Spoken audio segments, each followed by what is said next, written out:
হযরত শাহজালাল আন্তর্জাতিক বিমানবন্দর থেকে গ্রেপ্তার হয়েছেন আন্তর্জাতিক কৃষ্ণ ভাবনামৃত সংঘ বা ইসকন নেতা চিন্ময় কৃষ্ণ দাস ব্রহ্মচারী। সোমবার বিকেলে তাকে গ্রেপ্তার করা হয়। তিনি বাংলাদেশ সম্মিলিত সনাতনী জাগরণ জোটের মুখপাত্র এবং চট্টগ্রামের হাটহাজারীর পুণ্ডরিক ধামের অধ্যক্ষ।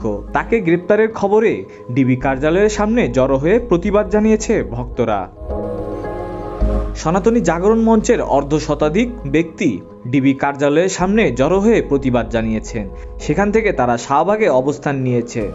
একইভাবে গ্রেপ্তারের খবর ছড়িয়ে পড়ার পর চট্টগ্রামের জামালখানে তার অনুসারীরা জড়ো হন। সন্ধ্যা ৭টা পর্যন্ত তারা বিক্ষোভ করেন।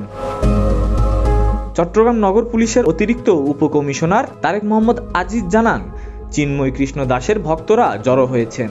তারা গ্রেপ্তারের প্রতিবাদে বিক্ষোভ করছেন। বিকেলে ঢাকার শাহজালাল আন্তর্জাতিক বিমানবন্দর এলাকা থেকে তাকে গ্রেপ্তার করা হয়। তার উড়োজাহাজে ঢাকা থেকে চট্টগ্রামে যাওয়ার কথা ছিল। তাকে গ্রেপ্তারের বিষয়টি নিশ্চিত করেন ঢাকা মহানগর পুলিশের গোয়েন্দা শাখার অতিরিক্ত পুলিশ কমিশনার রেজাউল করিম মল্লিক। পুলিশের এই কর্মকর্তা বলেন, পুলিশের অন্য একটি ইউনিটের অনুরোধের পরিপ্রেক্ষিতে তাকে ডিবি গ্রেপ্তার করেছে। যারা আবেদন করেছে তাদের কাছে তাকে হস্তান্তর করা হবে। ডিবি সূত্রে জানা যায়, বাংলাদেশ সনাতন জাগরণ মঞ্চ গত 25 অক্টোবর চট্টগ্রামে সমাবেশ করে। চিন্ময় কৃষ্ণ দাস এই মঞ্চেরই মুখপাত্র। ওই সমাবেশের পরপরই চিন্ময় কৃষ্ণ দাসের বিরুদ্ধে জাতীয় পতাকা অবমাননার অভিযোগ এনে চট্টগ্রামে একটি রাষ্ট্রদ্রোহী মামলা করেন বিএনপি নেতা ফিরোজ খান।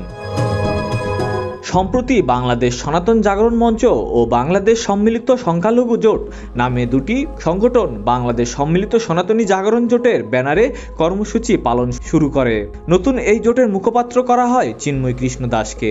চিন্ময় দায়িত্ব পাওয়ার পর এই জোট 8 দফা দাবিতে রংপুরে সমাবেশ করে। সম্প্রতি চিন্ময় কৃষ্ণ দাসকে বহিষ্কার করেছে ইসকন বাংলাদেশ। এদিকে চিন্ময় কৃষ্ণ দাস ব্রহ্মচারীকে গ্রেপ্তারের তীব্র নিন্দা ও প্রতিবাদ জানিয়েছে বাংলাদেশ হিন্দু বৌদ্ধ খ্রিস্টান ঐক্য পরিষদ। সংবাদ মাধ্যমে পাঠানো বিজ্ঞপ্তিতে তারা বলেন, এই গ্রেপ্তারের ফলে মত প্রকাশের স্বাধীনতা ও মানবাধিকার প্রশ্নে বাংলাদেশের আন্তর্জাতিক ভাবমূর্তি ক্ষুণ্ণ হওয়ার আশঙ্কা রয়েছে। তারা অনতিবিলম্বে চিন্ময় কৃষ্ণ চন্দ্র দাস ব্রহ্মচারীকে মুক্তি দেওয়ার দাবি জানান। এদিকে চিন্ময় কৃষ্ণ দাস ব্রহ্মচারীকে আটকের তীব্র নিন্দা ও প্রতিবাদ জানিয়েছে বাংলাদেশ আওয়ামী লীগ। একই সঙ্গে অনতিবিলম্বে তার মুক্তির দাবি করেছে দলটি। সোমবার আওয়ামী লীগের ভেরিফাইড ফেসবুক পেজে এক বিবৃতিতে এ প্রতিবাদ জানান দলটির সভাপতি মণ্ডলীর সদস্য অ্যাডভোকেট জাহাঙ্গীর কবির নানক।